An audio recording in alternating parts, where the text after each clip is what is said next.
विदेश मंत्रालय का बड़ा बयान सामने आया है जिसमें यह बताया जा रहा है कि पर चीन के साथ जो सीमा विवाद है उसको लेकर के कैसे बातचीत जारी है और गश्त की बात निकलकर सामने आ रही है। चीन के साथ समझौते के करीब है, एमईए ने यह कहा। चीन के साथ सीमा विवाद पर एमईए का यह बड़ा बयान निकलकर सामने आ रहा है। एलएसी पर फिर गश्त शुरू करने की सहमति जता दी गई है, यानी कि लाइन ऑफ एक्चुअल कंट्रोल पर जो विवाद था भारत और चीन के बीच, क्योंकि इसी बात का इंतजार हो रहा था कि कैसे समझौते के जरिए ही समाधान निकले, क्योंकि समझौते के जरिए समाधान निकालने की कोशिशें एक तरह से कहें कि होनी शुरू हो चुकी थी, लेकिन चीन की मंशा पर हमेशा सवाल उठते रहे थे।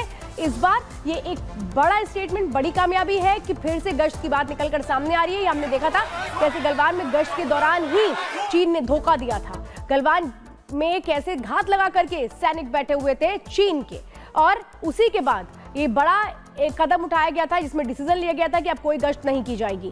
अब ये बड़ी जानकारी इस वक्त आ रही है कि गश्त को फिर से शुरू करने की बात निकलकर सामने आ रही है, जिसमें बातचीत हुई है, जिसमें सहमति की बात निकलती सामने आ रही है। चीन के साथ कई विवादों का समाधान निकला है। एमईए की ओर से ये भी कहा गया है गश्ती पर सहमति से तनाव कम हुआ है, ये भी कहा गया है। भारत और चीन के बीच सैन्य वार्ता जारी है, एमईए की तरफ से ये भी कहा गया।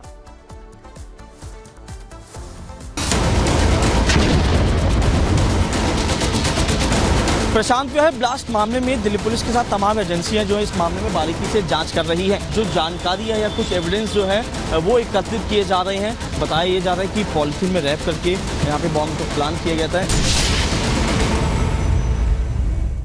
तो दिल्ली में जिस तरह से स्कूल के पास धमाका हुआ था, इस मामले की जांच लगातार एनआईए कर रही है, और जो इन्वेस्टिगेशन हुई है उसमें केमिकल निकल के आने के सामने की बात आई है। जो धमाका हुआ केमिकल का इस्तेमाल किया गया था, जो जांच की जा रही है उसमें इस वक्त पता लगा है कि सफेद पाउडर में हाइड्रोजन पेरोक्साइड, बोरेट, नाइट्रेट मिला है। या जो इन्वेस्टिगेशन की जा रही है, जिस तरीके से सफेद पाउडर मिला था उसके बाद यही जानने और समझने की कोशिशें थी कि आखिर ये सफेद पाउडर क्या है, इसमें किस तरीके की केमिकल का इस्तेमाल किया गया है, कि बहुत तेज धमाका हुआ था और इसके बाद सवाल ही उठ रहे थे कि अटैक किस तरीके का है।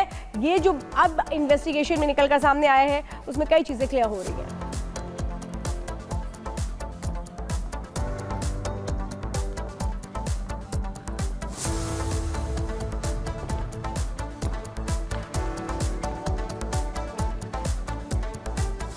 तो दिल्ली में जिस तरीके का धमाका हुआ, आपको बता दें इसमें पाकिस्तान और कनाडा कनेक्शन निकलकर सामने आ रहा है। सफेद पाउडर जो मिला आखिरकार वो क्या है, इस मामले को लेकर लगातार तफ्तीश जारी है कि आखिरकार ये धमाका किसने, कैसे और कब प्लान किया। आपको दिखाते हैं इस रिपोर्ट के जरिए।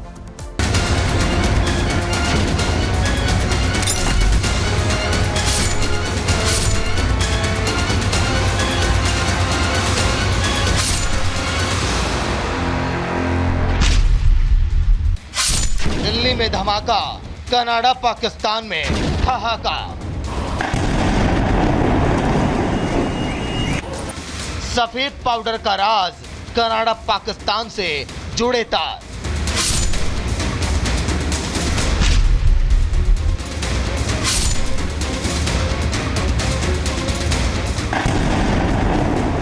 दिल्ली के प्रशांत विहार इलाके में सीआरपीएफ के स्कूल के पास जो धमाका हुआ, उसकी गूंज देश से लेकर विदेश तक सुनाई दे रही है।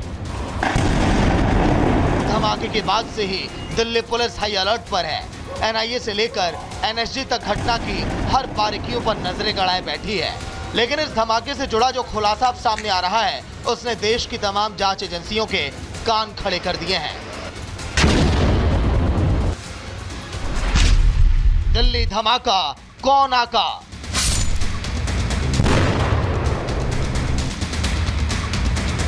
दिल्ली में जो ब्लास्ट हुआ उसको लेकर के जो जांच पड़ताल की जा रही है, दावा किया गया है कि इसके पीछे खालिस्तानी आतंकी हो सकते हैं, खालिस्तानियों का हाथ हो सकता है, क्योंकि एक टेलीग्राम चैनल के जरिए दावा किया गया है कि इसके पीछे खालिस्तानी ऑपरेटिव्स का हाथ है।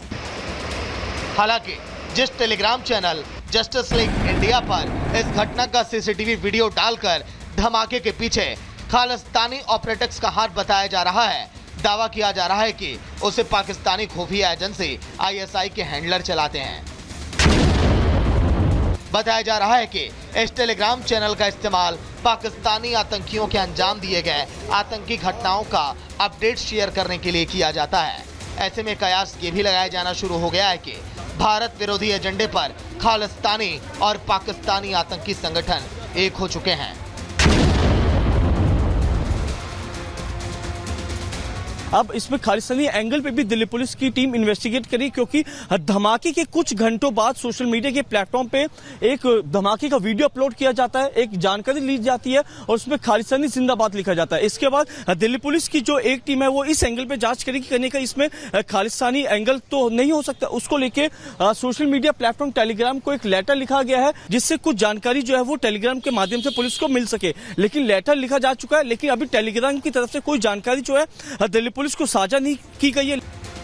हैरानी यह है कि इस मैसेज को पाकिस्तान से चलने वाले कई टेलीग्राम चैनल पर सर्कुलेट किया गया।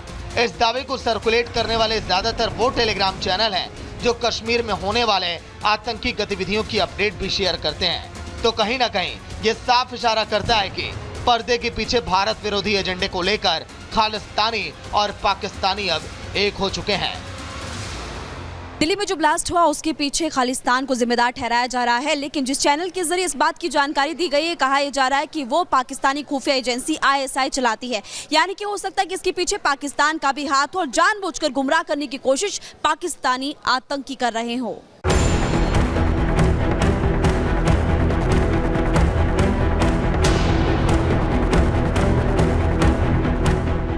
बहरहाल दिल्ली ब्लास्ट मामले में अब तक कोई गिरफ्तार नहीं हो पाया।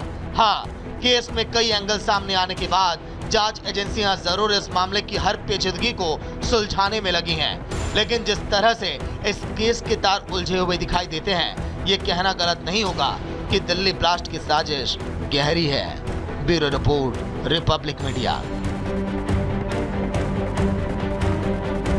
और ये साजिश किसने रची है, सवाल यह है कि क्या टेलीग्राम के जरिए अब इसका राज फाश होने वाला है, क्योंकि दिल्ली पुलिस ने सोशल मीडिया ऐप टेलीग्राम को लेटर लिखा है। आपको बता दें, Telegram channel justice league India के बारे में जानकारी मांगी गई है। ब्लास्ट के बाद में टेलीग्राम चैनल पर डाली गई थी सीसीटीवी की फुटेज। इस पूरे हमले की सीसीटीवी फुटेज डालकर ब्लास्ट की जिम्मेदारी भी ली गई थी इस चैनल के द्वारा, और पुलिस की जांच में अभी तक किसी भी संगठन का नाम स्पष्ट नहीं हो सका है। टेलीग्राम से भी अभी तक पुलिस को कोई जवाब नहीं दिया गया है। टेलीग्राम को लिखित में लेटर जारी किया गया है कि वो इस चैनल के बारे में जानकारी दे। टेलीग्राम से अभी तक पुलिस को कोई भी जानकारी नहीं मिली है। और आपको बता दें कि खालिस्तान और पाकिस्तान से इस पूरे हमले की कहीं ना कहीं जुड़ी हुई साजिश नजर आ रही है। इसी पर आपको दिखाते हैं एक रिपोर्ट।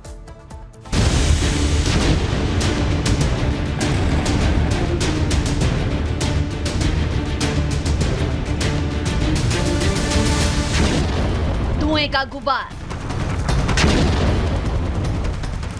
सफेद पाउडर बना राख,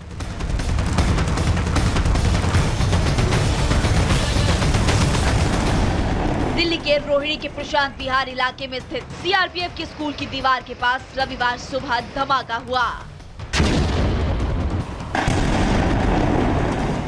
धमाके के बाद मौके पर धुएं का गुबार नजर आया। धमाके के बाद जांच एजेंसियों की जांच जारी है। कई एंगल से जांच की जा रही है, लेकिन सबसे बड़ा सवाल यही कि आखिर ये धमाका हुआ कैसे।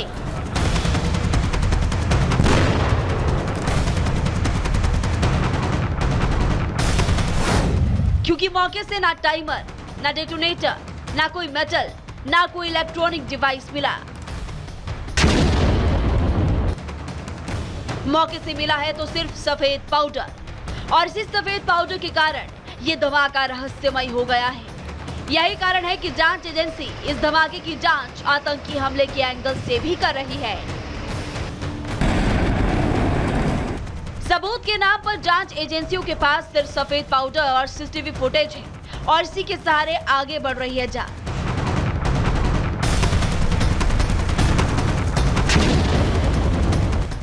सीसीटीवी खंगालने के साथ साथ हजारों फोन कॉल्स की जांच भी की जा रही है। वहीं इसी साल मई महीने में दिल्ली के 150 से ज्यादा स्कूलों को बम से उड़ाने की धमकी भी दी गई थी। ऐसे में सीआरपीएफ स्कूल के पास धमाका आतंकी हमले की ओर इशारा कर रहा है।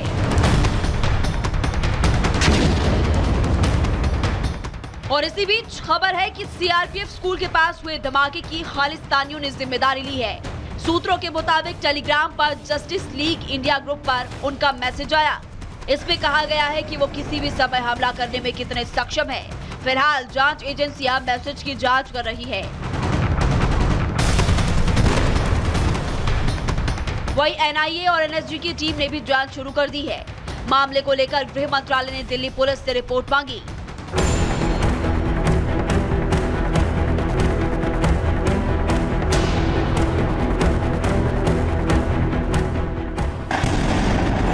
फिलहाल धमाके की जांच जारी है। धमाके के पीछे कौन है इसका पता तो जांच के बाद ही पता चलेगा, लेकिन सबके मन में सवाल यही उठ रहे हैं कि क्या ये दिवाली से पहले दिल्ली दहलाने की साजिश है। Bureau report, Republic Bharat.